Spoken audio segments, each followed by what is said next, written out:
Hello everyone, my name is Kathleen Cortez and I'm here with Robbie Villanueva and we are a law student from New Era University College of Law and we're going to discuss the Katarungang Pambarangay. So to give you an overview of Katarungang Pambarangay, a relevant law is Republic Act 7160 or what we call it a Local Government Code of 1991. So, Katarungang Pambarangay is designed as an alternative to court proceedings for resolving local disputes. This managed by the punong barangay and this process involves the community and focuses on amicable settlements without legal representation. So the goal is to settle conflicts swiftly, economically, and peacefully within the community. Critical distinction between conciliation proceedings under the Katarungang Pambarangay Law and the negotiation of amicable settlement during pre-trial conferences under the rules of court is the prohibition on legal representation in the former. So specifically, parties in barangay conciliation proceedings are required to appear in person with no legal counsel permitted to represent them. One of the exemption or the exemptions are made only for minors or individual declared incompetent who may be assisted by their next of kin. So provided such kin are not members of legal professions as per the former section 9 of PD number 1508 and reiterated in section 415 of RA 760. In contrast, there are such restrictions against the appearance of lawyers in the negotiation processes during pre-trial under the rules of court. So it's simply stated on what I've said earlier that the Katarungan Pambarangay is a community-based dispute mechanism that is facilitated in barangay reconciliation. So it is a community-based mechanism that is facilitated in barangay. So it covers within the member of the same community and in barangay proceedings, and lawyers are not allowed. And then the cases that are covered by the Katarungang Pambarangay is compulsory for the parties to go through mediation and or reconciliation proceedings before going to court. So technically, failure to do so would mean dismissal of the party's claim or counterclaim. So what will happen if we will not refer the case to barangay for conciliation or mediation proceedings? So the answer is failure to refer the case or the dispute to Katarungan Pambarangay means the dismissal of the party's claim or counterclaim. So let's talk about the case that covered by the Katarungan Pambarangay or the exemptions. Okay. So the cases that is covered of Katarungan Pambarangay, as a general rule, all cases must refer in barangay for conciliation or mediation proceedings, except for the following. So these are the exemptions. The exemptions for Katarungang Pambarangay is one is or cases involving government, its subdivision or instrumentality. So in this case, or an example is expropriation proceedings or complaint about damages against city or municipality. And second is a party is a public officer or employee and the disputes relates to the performance of his official function. So in this case, take note that this is a two-component number.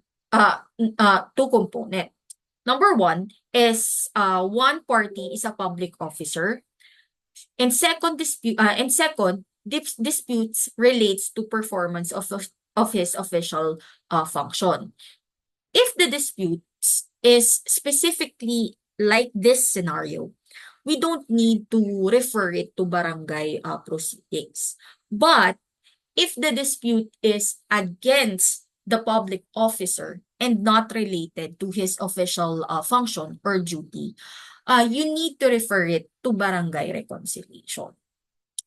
Next exemption is crimes punishable by more than 1 year of imprisonment or fine exceeding 5,000 pesos.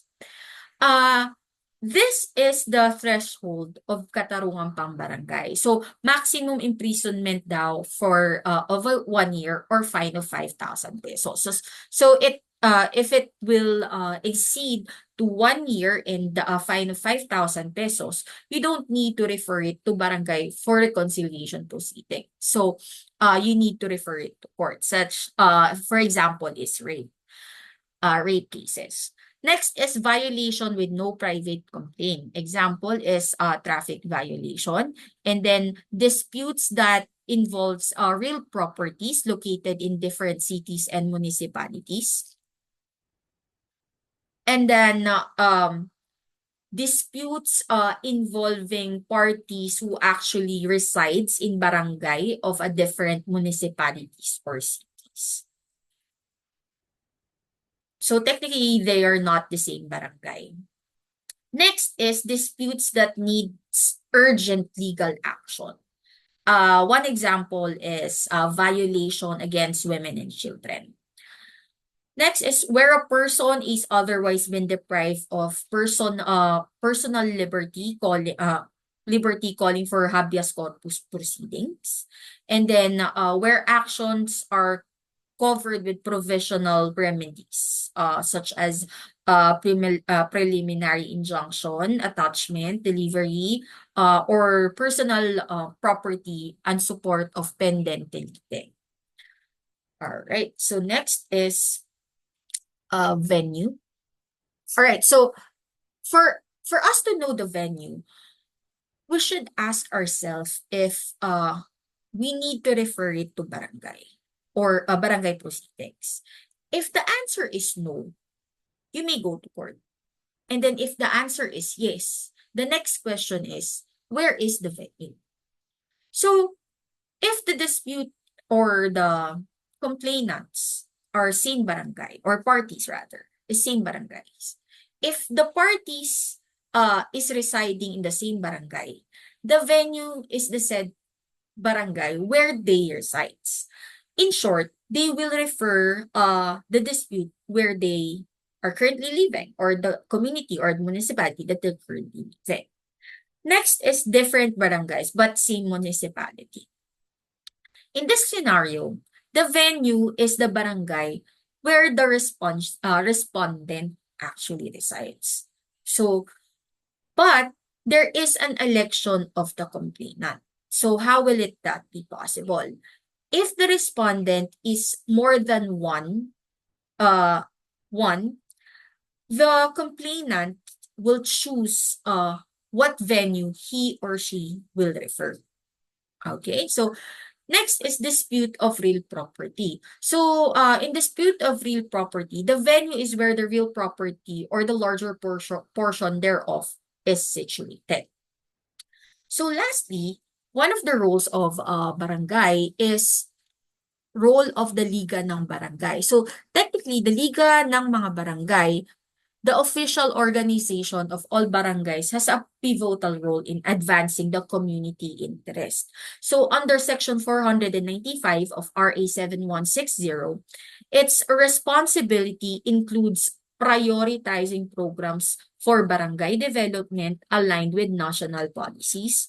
Next is educating barangay residents on active participation of local governance. Next is support employment creation within the barangay, advocating for barangay official welfare. Next is strengthening ties with governmental and non-governmental organizations. And lastly, fostering social, economic, and political welfare in barangay. So with these means, through this system, Katarungang Pambarangay strengthens local governance by empowering communities to address and resolve conflicts constructively and collaboratively.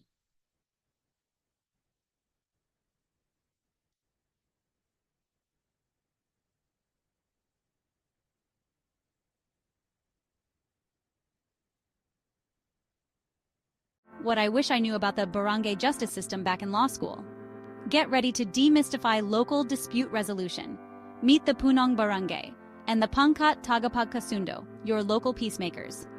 When neighbors can't see eye to eye, these folks step in to help.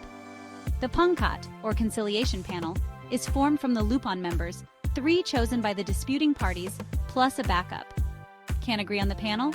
No worries. The Punong Barangay will appoint them to keep things moving. Their mission? To mediate and find an amicable settlement. Think of it as a friendly negotiation rather than a courtroom battle. They can't impose fines or jail time, but their settlements, once agreed, hold as much weight as a court judgment after 10 days. And if things still can't be settled? The Lupon chairperson issues a certificate to file action, letting the parties take their case to court.